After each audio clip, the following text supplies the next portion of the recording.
Hello बच्चों, मैं राम कुमार। मेरे चैनल डिजिटल पढ़ाई में आपका हार्दिक स्वागत है। मेरे चैनल से आपको बहुत सारी फायदाएं हो रही होंगी, तो इसके लिए शुभकामना है। और आप लोग हमारे चैनल को सब्सक्राइब कीजिए, शेयर कीजिए, लाइक कीजिए। ठीक है। आज के इस क्लास में हम लोग एरे के बारे में पढ़ेंगे। एरे का इम्प्लीमेंटेशन बहुत ज़्यादा ही होता है। अभी तक आप जो प्रोग्रामिंग किए हैं वो उसमें वेरिएबल को यूज़ किए हैं। तो वेरिएबल के बारे में आपको जैसे पता है कि at a time only one value वो स्टोर करता है। जब उसमें दूसरा वैल्यू स्टोर करना चाहिएगा तो पहला वाला वैल्यू हट जाएगा और दूसरा वाला वैल्यू स्टोर हो जाएगा। लेकिन कभी कभी सिचुएशन ये होता है कि हमको एक से ज़्यादा वैल्यू स्टोर करना है, उस पर किसी तरह का मैथमेटिकल कैलकुलेशन करने के लिए। तो उस केस में अगर हम जैसे फॉर एग्जांपल अगर कहा जाए, एक प्रोग्राम से हम लोग समझते हैं कि जैसे मान लेते हैं क्वेश्चन है write a program for displaying 5 numbers, displaying 5 numbers, 5 numbers। ठीक है, ये आपका क्वेश्चन है। ठीक है। अब 5 नंबर को डिस्प्ले कराने के लिए 5 कम से कम वेरिएबल लेना होगा। ठीक है। और उसके बाद हम क्या करेंगे, उसमें उसको स्टोर करेंगे। तो जैसे हम लिखते हैं प्रोग्राम इंक्लूड stdio.h।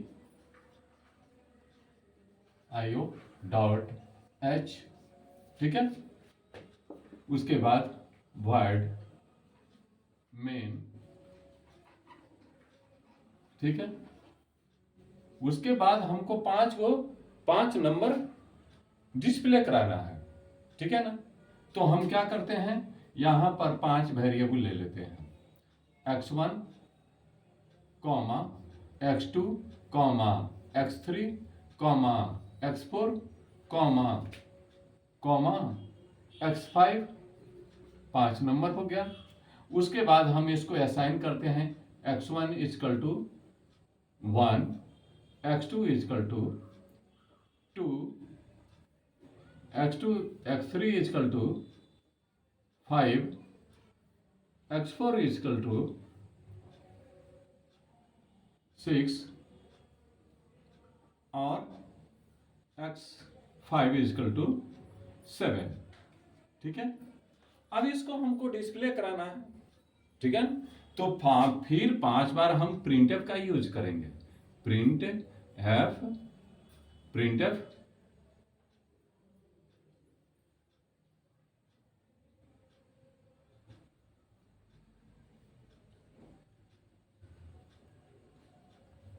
x1। ठीक है। Printf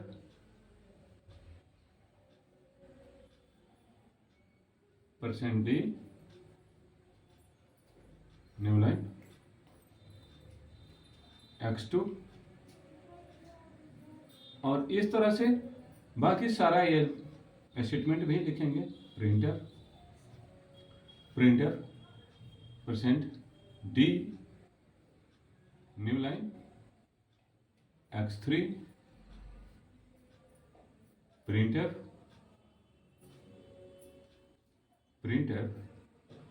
%d new line x4। Printf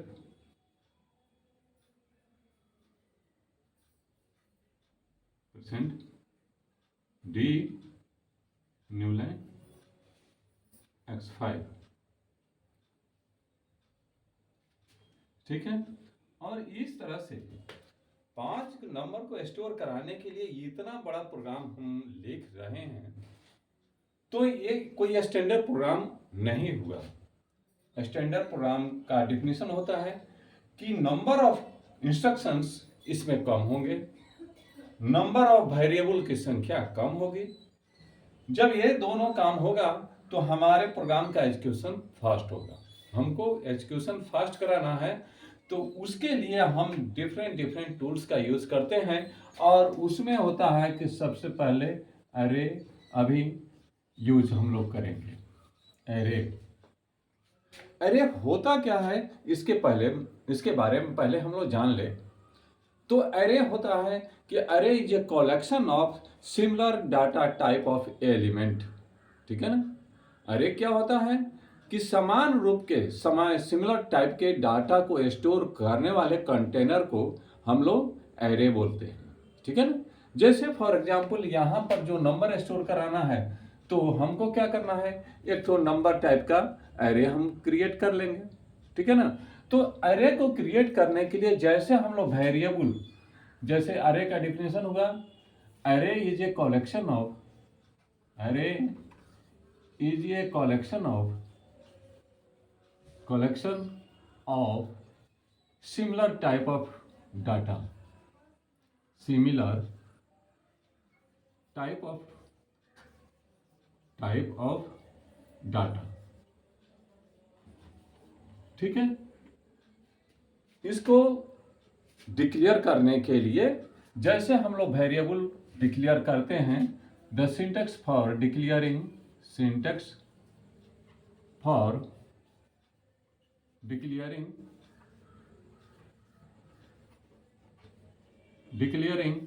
an array is, ठीक है ना। सबसे पहले हम डाटा टाइप देते हैं, डाटा टाइप देते हैं। ठीक है। उसके बाद array नेम, array नेम। ठीक है। और उसके अंदर अरे नेम, ठीक है ना, और उसके अंदर हमको साइज देना होता है, साइज यानी नंबर ऑफ एलिमेंट ये कितना स्टोर करेगा। ठीक है। जैसे फॉर एग्जाम्पल देखिए, जैसे 5 नंबर को स्टोर करना है तो हम क्या कर रहे हैं, इंटीजर टाइप का अरे डिक्लेयर कर रहे हैं, INT ARR, और 5 को नंबर स्टोर करना है तो इस तरह से हम डिक्लेयर कर देंगे। ठीक है। इस तरह से अब हम इस काम को अब अरे के माध्यम से करने चल रहे हैं। ठीक है ना।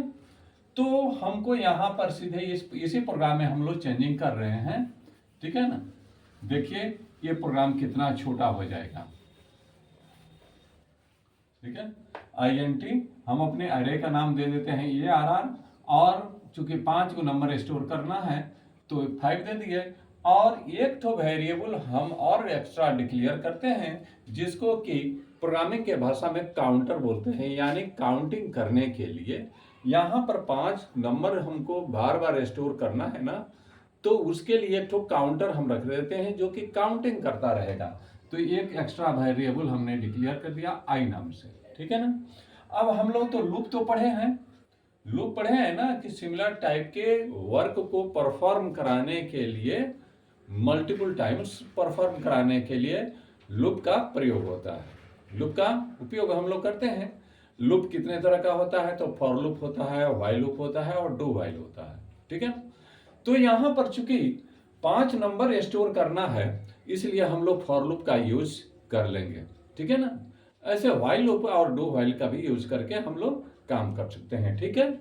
आपको तो पता है। ठीक है। तो यहाँ पर हम दे देते हैं, सबसे पहले हम स्टोर करेंगे। ठीक है। तो प्रिंटफ में एक मैसेज शो करा देते हैं, एक और वेरिएबल हम डिक्लेयर कर लेते हैं। ठीक है। एक और वेरिएबल डिक्लेयर कर लेते हैं। यहाँ पर अब मैसेज देते हैं प्रिंटफ इंटर 5 नंबर्स। ठीक है। हो गया। अब हम फॉर लूप का यूज करते हैं। आपको तो पता है कि फॉर लूप को यूज करने के लिए सबसे पहले इनिशियलाइजेशन और 3 पैरामीटर हमको देना होता है। पहला इनिशियलाइजेशन, दूसरा कंडीशन और तीसरा इंक्रीमेंट या डिक्रीमेंट, ठीक है ना। तो अगर 0 से चलते हैं और आगे बढ़ते हैं, 0 के बाद 1 2 3 4 होता है, तो यहाँ पर हम इंक्रीमेंट ऑपरेटर लगाएंगे। तो i इक्वल टू 0 कर दिए और कितना नंबर स्टोर करना है, तो i लेस देन 5, ठीक है ना। और उसके बाद i प्लस प्लस अब हम कर देंगे, ठीक है। इसके अंदर चूंकि हमको 5 नंबर रीड करना है यानी मेमोरी में स्टोर करना है, तो आपको तो पता है कि स्कैनफ फंक्शन का यूज किया जाता है। तो स्कैनफ, और इसमें क्या होता है, सबसे पहले डाटा डिस्क्रिप्टर देते हैं, ठीक है ना, और उसके बाद वेरिएबल का एड्रेस दे देते हैं, यानी कहाँ पर स्टोर करना है, तो एरे के आई वाला इंडेक्स, यानी आई इक्वल टू अभी क्या है, तो 0 है, ठीक है ना, इसी इंडेक्स पर ले जाके स्टोर कर देना, ठीक है। अब ये क्या होगा, ये 5 बार अपना वर्क करेगा। जैसे यहां पर आएगा, ठीक है ना, पहले सारा प्रोग्राम हम लोग लिख लेते हैं, ठीक है। Printf 5 numbers are 5 numbers are, ठीक है, for i equal to 0, i less than 5, i plus plus, ठीक है। अब प्रिंटफ से हम लोग डिस्प्ले करा देंगे, ठीक है। प्रिंटफ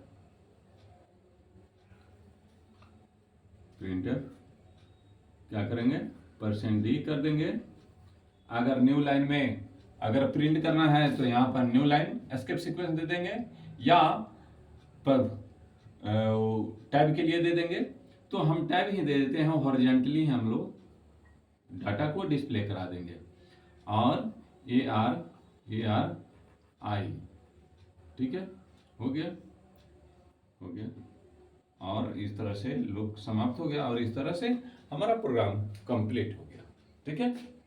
अब तो यहाँ पर आपको समझ में आ रहा होगा कि सबसे आपको तो पता है कि सी का प्रोग्राम या किसी भी प्रोग्रामिंग, कोई भी प्रोग्रामिंग लैंग्वेज में जो प्रोग्राम हम लोग लिखते हैं, तो जैसे जैसे इंस्ट्रक्शन होता है उसी ऑर्डर में इंस्ट्रक्शन का एग्जीक्यूशन होता है। तो जैसे यहाँ पर है, सबसे पहले हमने क्या कर दिया, वेरिएबल डिक्लेयर कर दिया। इस वेरिएबल की हमको कोई जरूरत नहीं है, एक एक्स्ट्रा वेरिएबल डिक्लेयर कर चुके हैं, ठीक है ना। तो सबसे पहले एरे डिक्लेयर कर लिया और उसके बाद एक तो वेरिएबल वो क्या करेगा, काउंटिंग करने के लिए, ठीक है ना। अब उसके बाद कंपाइलर इस स्टेटमेंट को एग्जीक्यूट करेगा, इंटर 5 नंबर से मैसेज शो करेगा। उसके बाद यूजर क्या करेगा, कीबोर्ड से 5 नंबर देगा और वो 5 नंबर जाके ये सबसे पहले i इक्वल टू 0 है और उसके बाद ये चेक करेगा, आपको तो पता है, ठीक है ना, कि लूप में, फॉर लूप में कैसे ये काम करता है। तो चूंकि i इक्वल टू 0 है और 0 लेस देन 5 है, तो कंडीशन यानी ट्रू है, तो ट्रू है तो ये लूप में घुसेगा। तो यानी i इक्वल टू 0 इंडेक्स पर वो क्या करेगा, जैसे फॉर एग्जांपल इंटरनली हमारा एरे कैसे काम करता है, कुछ इस ढंग से करता है। जैसे यहाँ पर 0 हो गया, ये 1 हो गया, ये 2 हो गया, ये 3 हो गया और ये 4 हो गया, ठीक है ना। तो 5 एलिमेंट हो जाएगा, 1 2 3 4 5, 5 एलिमेंट हो जाएगा। तो हम चूंकि 0 से चल रहे हैं तो इसलिए 4 तक चलेंगे। जैसे ही 5 होगा कंडीशन फॉल्स हो जाएगा और इस तरह से लूप टर्मिनेट हो जाएगा और प्रोग्राम का एग्जीक्यूशन समाप्त हो जाएगा। तो जैसे यहाँ पर 0 है, 0 लेस देन 5, ठीक है, तो लूप के अंदर आया तो i इक्वल टू 0 इंडेक्स पर, यानी कि यहाँ पर कुछ भी आप नंबर देंगे, जैसे फॉर एग्जांपल हमने 10 दे दिया, ठीक है ना, ये 10 जाके इस पर स्टोर हो जाएगा। फिर यहाँ से ये क्या होगा, ये मात्र एक ही एलिमेंट है, एक ही स्टेटमेंट है, ये जाके i के वैल्यू को इंक्रीज कर देगा। तो पहले i का वैल्यू क्या था, तो 0, अब इसमें 1 जोड़ेगा तो क्या हो गया, 1 हो गया, ठीक है ना। और इसको अब चेक करेगा, यानी 1 लेस देन 5, कंडीशन सही है, तो फिर यहाँ पर आएगा और अब i का वैल्यू क्या हो गया, तो 1 हो गया। यानी 1 इंडेक्स पर मान लेते हैं वैल्यू दिया तो 20 जाके स्टोर हो गया, ठीक है। उसके बाद यहाँ पर i फिर इंक्रीज करेगा, तो अब नया वैल्यू क्या होगा, तो 1 + 1 यानी 2 हो जाएगा, 2 हो गया। और यहाँ पर चेक कीजिए कंडीशन में 2 लेस देन 5, तो कंडीशन सही है, तो ये क्या लूप में घुसेगा, ठीक है ना। अब सेकंड इंडेक्स पर ये ले जाके इसको स्टोर मान लेते हैं, यहाँ पर 30 है तो 30 ले जाके स्टोर कर दिया। उस तरह से फिर आई का वैल्यू इंक्रीज करेगा, तो ओल्ड वैल्यू क्या है आई का, तो 2 है, और 2 + 1 यानी नया वैल्यू क्या हो जाएगा 3 हो गया, ठीक है ना। और अब ये चेक करेगा 3 लेस देन 5, कंडीशन सही है, तो फिर ये लूप में घुसेगा और इस तरह से यानी थर्ड इंडेक्स वाले पर ले जाके ये क्या स्टोर करेगा, मान लेते हैं 40 हमने कीबोर्ड से डाला, वो जाके उस पर स्टोर हो गया। उसके बाद फिर आई का वैल्यू बढ़ा, तो ओल्ड वैल्यू क्या है, तो 3 है, 3 है, ठीक है। तो 3 + 1 यानी ये 4 हो गया, ठीक है ना, 4 हो गया। और इस तरह से 4, तो 4 लेस देन 5, कंडीशन सही है, ठीक है। तो हमने क्या कर दिया, हमने क्या करा, कंडीशन सही है, तो यानी फोर्थ इंडेक्स पर ये ले जाके स्टोर करा दिया, ठीक है। फोर्थ इंडेक्स पर ले जाके हमने 50 स्टोर करा दिया। इस तरह से हमारा ये प्रोग्राम स्टोर हो गया। और उसी तरह से सेम इसी तरह से फिर इस सारे एलिमेंट को हम लोग डिस्प्ले करा देंगे, ठीक है। आज के इस क्लास में आज इतना ही रहने दिया जाए, फिर नेक्स्ट क्लास में हम लोग मिलेंगे। Thank you.